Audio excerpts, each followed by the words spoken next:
नाभि चक्र के बाद में आप देखिए कि ऊपर में हृदय चक्र है, इसे कि हम अनाहत चक्र भी कहते हैं, और लोग कहते हैं कि यहाँ पर जो स्पंदन होता है ऊर्जा का वो अनाहत है, माने एक ही सुनाई देता है। लेकिन ये चक्र जो है ये हमारे शरीर में जो स्टर्नम हड्डी है इसके नीचे में है, और ये साक्षात जगदम्बा का चक्र है जहाँ मां स्वरूप आप है। इस स्टर्नम की हड्डी में डॉक्टर लोग जानते हैं कि एंटीबॉडीज बनती हैं 12 साल की उम्र तक, जो कि बाद में सारे शरीर में फैल जाती है, और जो कोई बीमारी आपके ऊपर आती है या कोई तकलीफ होती है तो ये एंटीबॉडीज उससे लड़ती है। ये वास्तव में सहयोग के हिसाब से गण है जो कि माँ सारे शरीर में फैला देती है।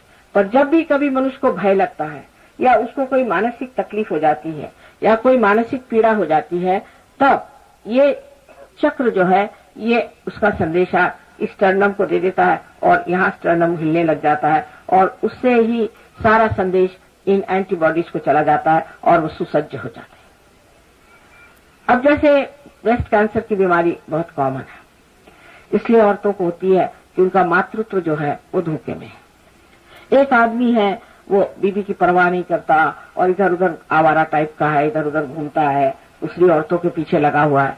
ऐसी औरतों को एक तरह से अपने मातृत्व पे ये लगता है कि मैं माँ हो गई हूँ और मेरे मातृत्व की इन्होंने इज्जत नहीं की, तो उसका जब मातृत्व हिलता है तो उसे ब्रेस्ट कैंसर हो सकता है। अमेरिका में ये बीमारी बहुत ज्यादा है, हालांकि वो लोग कहते हैं कि हम तो स्वतंत्र है, चाहे जिस आदमी के साथ रहे, जिस औरत के साथ रहे, लेकिन इस तरह की चीज बड़ी दुखदायी होती है, बहुत दुख देती है, और वो दुख जो है कैंसर के रूप में प्रकटित होती है।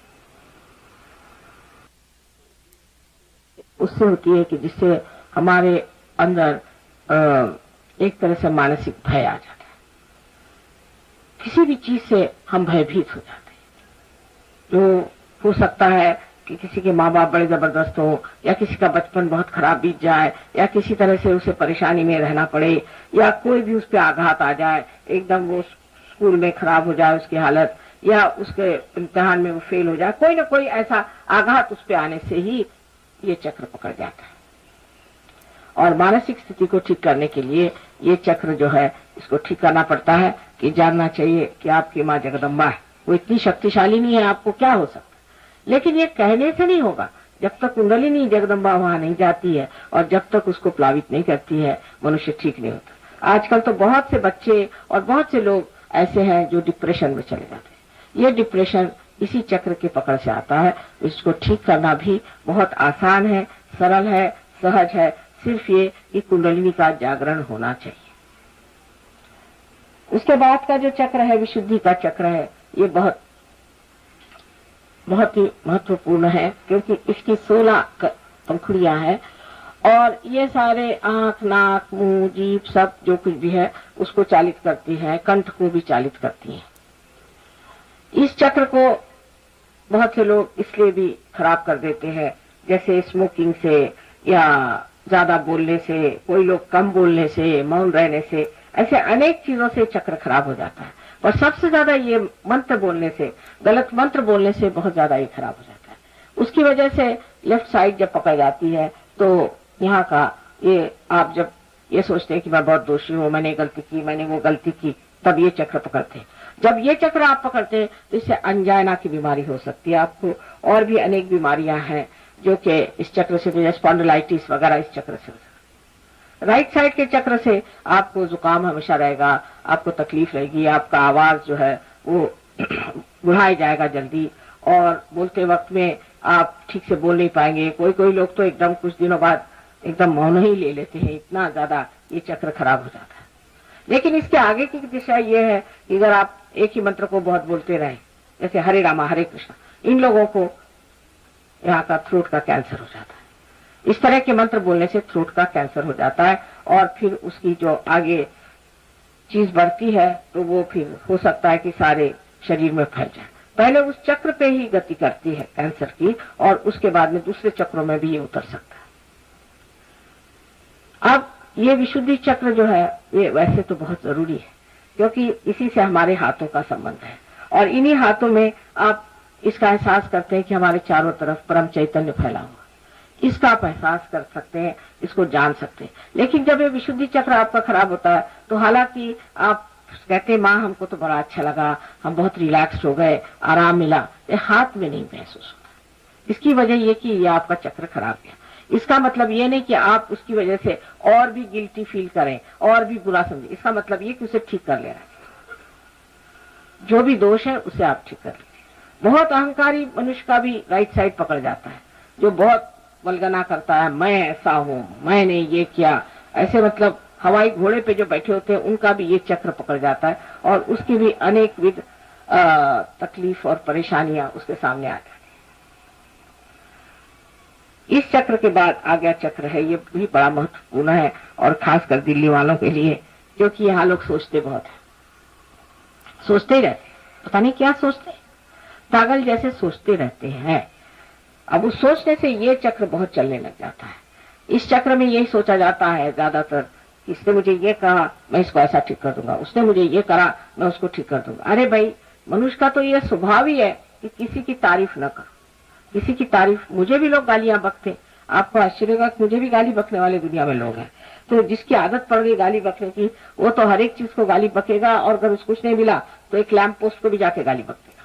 वो तो आदत है, उसको क्यों इतना बुरा मानना और उसके लिए इतना क्यों फील करना कि उसको मैं ऐसे ठीक करूंगा, मैं वैसे ठीक करूंगा, मैं उसको माफ नहीं कर सकता। आप नहीं कर सकते तो आप ही की खोपड़ी खराब जा रही।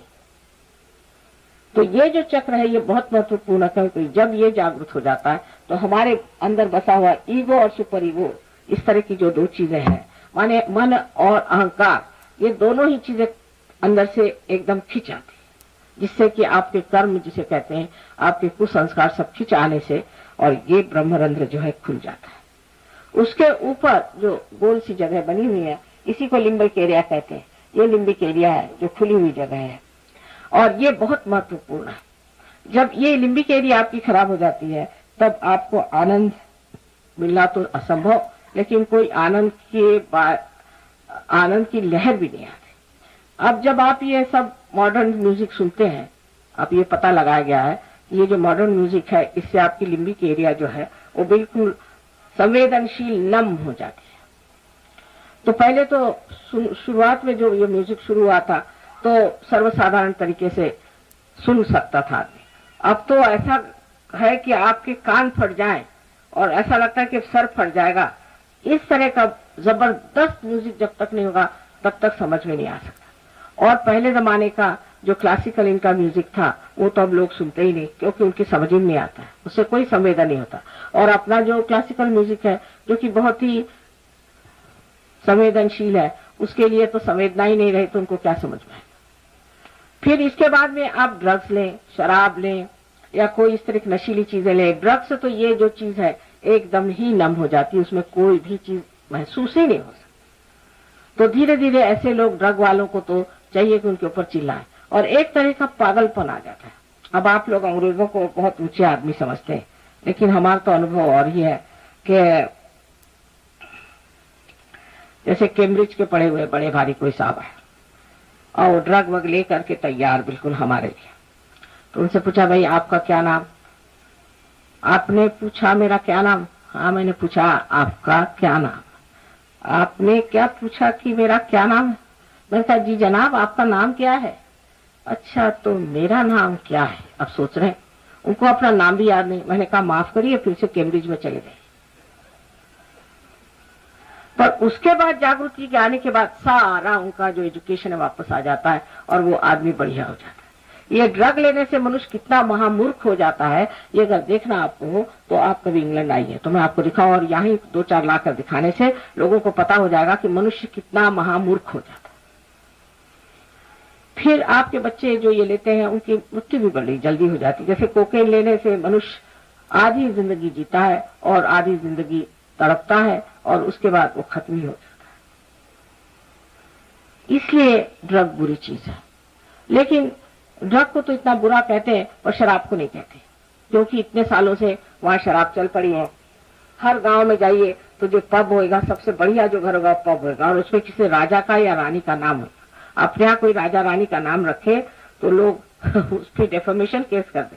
पर इस तरह की वहां पे चीज चल पड़ी थी उसकी वजह से शराब और ड्रग्स से इन देशों का सर्वनाश हुआ जा रहा है। और फिर अपनी स्वतंत्रता में इन्होंने कोई भी बंधन न रखने से इनका ऐसा ही सर्वनाश हो जा रहा है।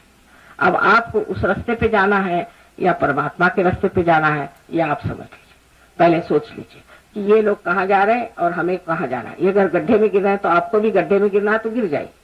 हालांकि उसमें से भी बहुत से लोग सहयोग में आ गए, लेकिन जब गड्ढे में गिर के आते हैं तो ऐसे बढ़िया वो लोग हैं कि आप देख के हैरान हो जाएंगे कि उनको कितनी श्रद्धा और कितना विचार है, और वो श्रद्धा अंधी नहीं, जानी हुई श्रद्धा, और उसके सहयोग के लिए प्राण देने को तैयार है। तो इसी प्रकार जब आप ऊपर देखते हैं तो सबसे आखिरी जो चक्र है उसे सहस्त्रार कहते हैं। ये सहस्त्रार हमारे लिम्बिक एरिया के चारों तरफ जो हमारी नसें हैं 1000 वो नसें, जिस वक्त कुंडलिनी अंदर जाकर के उसको प्रज्वलित करती है तो अंदर ये नसें ऐसी दिखाई देती हैं जैसे कि कोई प्रज्वलित बहुत सुंदर शांत ऐसी शिखाएं हो, जैसे कि उसको आप कह सकते हैं कि जैसी लौ, अलग अलग लौ और अनेक रंगों से भरी हुई इतनी सुंदर दिखाई देती है। यही इसके लिए ही कहा गया है, बाइबल में कहा गया कि I appear before you like tongues of flames. यही सहस्त्रार है। इस सहस्त्रार के जगने के बाद आप देखते हैं कि आपके आनंद की अनुभूति आने लग जाती है। फिर ब्रह्मरंध्र खुलने के बाद आप देखते हैं कि पूरी तरह से आप रिलैक्स हो जाते हैं और पूरी समय आपका संबंध उस अनंत जीवन से हो जाता है, उस परम चैतन्य से हो जाता है जो पूरी समय आपके अंदर बहते रहता है। आप कुछ भी करिए, कोई भी काम करिए, इतना भी आप जागरण करें, कितनी भी मेहनत करें, कितने भी आप कुछ भी करें, आप थकान नहीं आती आपको, आप करते ही रहते हैं और उसी आनंद में रहते हैं। ऐसा आदमी एक विशेष रूप का आदमी हो जाता है। पर ये सब करके भी एक और बड़ी भारी बात है कि आप परमात्मा के साम्राज्य में जाते हैं। परमात्मा के साम्राज्य में जाते हैं, वहां इस कदर एफिशिएंसी है, अपने टेलीफोन जैसा मामला नहीं। एक बार परमात्मा को याद करने से ही काम हो जाता है। आपको आश्चर्य होगा कि ये सामने कैसे खड़े। अरे भाई, मैं तो सोचता था इनको कहां से ढूंढ के लाऊं, ये तो सामने खड़े। कोई चीज आपको चाहिए, वो सामने आके खड़ी हो जाए। ऐसे प्रश्न जो है छूटते ही जाते हैं, छूटते ही जाते हैं, और आपको लगता है कि क्या मैं तो कुछ कर ही नहीं रहा हूं। हमारे यहाँ ऐसे भी बच्चे आए हैं कि जो क्लास में बिल्कुल फेल होते थे और उनके माँ बाप लेके आए, आज वो फर्स्ट आ रहे हैं, उनको स्कॉलरशिप मिल रही है। जो कोई आपको स्कॉलरशिप वाला मिलेगा अधिकतर वो सहयोगी होगा। सारे इम्तिहानों में फर्स्ट आ रहे हैं। भाई हुआ कैसे पता नहीं। अभी एक लड़का 25 साल में चार्टर्ड अकाउंटेंट हो गया। मैंने कहा कैसे होता है सहयोग? हुआ कैसे तुम? भाई 25 साल में तो कोई होता ही नहीं। वो कहने पता नहीं माँ, मैं कैसे होगा मुझे पता ही नहीं, मैं हो गया चार्टर्ड अकाउंटेंट। इस प्रकार इसके इतने डायमेंशंस है, इतने आयाम है, इतने आशीर्वाद है कि उस आशीर्वाद को पहली मर्तबा आप जानते हैं कि आशीर्वाद है। हर तरह के प्रश्न आपके जो है वो डूब जाते हैं कहीं और आप अपने मस्ती में रहते हैं, आनंद में रहते हैं। आशा है आज भी आप सब लोग इसे प्राप्त करेंगे और उसे पूरी तरह से जोड़ लेंगे।